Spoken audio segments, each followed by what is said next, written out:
paano magmawa ng spot weld gamit ang microwave transformer. So ito guys, so ito yung primary nya, secondary. Kailangan natin tanggalin itong secondary gamit ang lagari.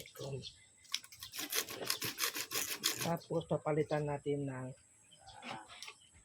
wire 3 turns o 4 turns. Yan, palit natin dito para po magamit natin dito sa ating spot wheel.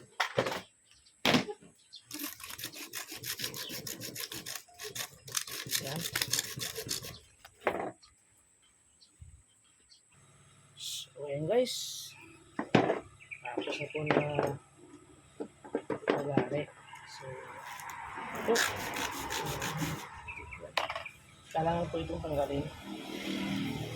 Ipasok natin yung kapalit na automotive wire.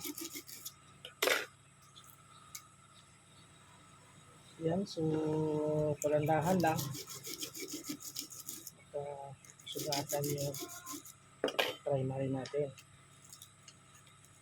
guys.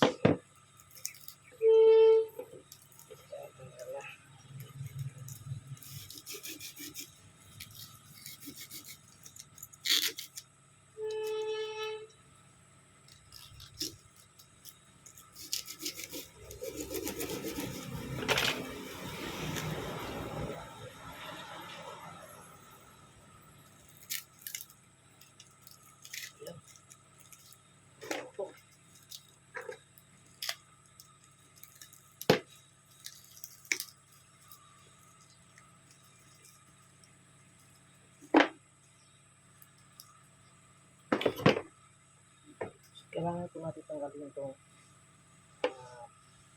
magnet wire o aluminum wire gamit ang ating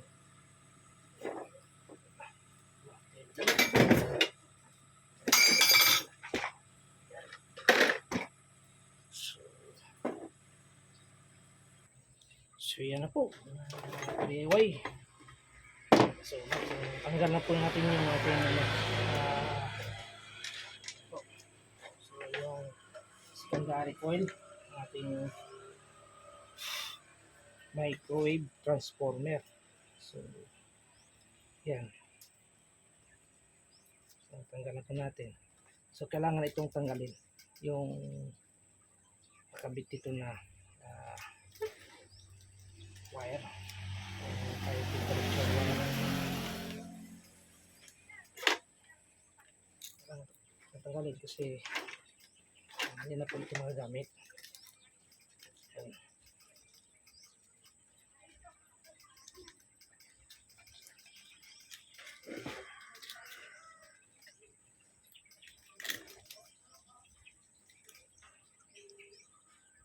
So naisa na natin.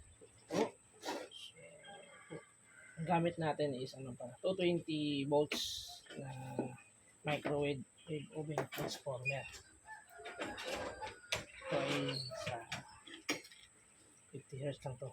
So kailangan natin gawin is gamit natin itong number 10 wire. Hatiin natin. Yan. Tapos pasok natin dito sa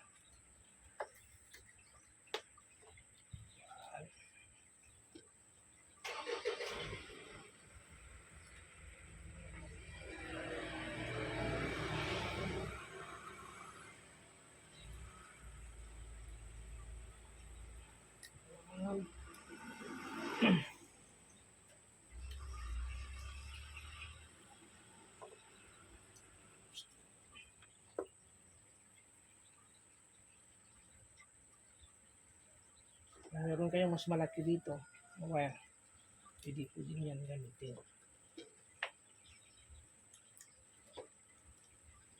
So ito yung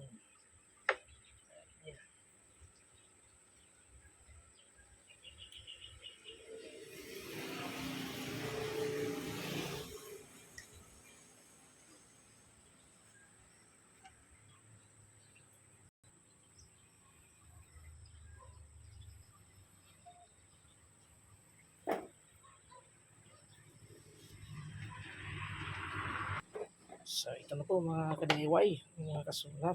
So spot building natin. So pasok po natin. 4 turns po yung ginamit ko, hindi po 3 turns. So yun, so pwede na ito gawang ng paste para matest po natin kung maganda yung voltahe niya, mataas yung ampere. So ayan na po yung mga ka-solar. So gagawin pa natin ito ng so until the next video na upload natin para po sa ating DIY spot building.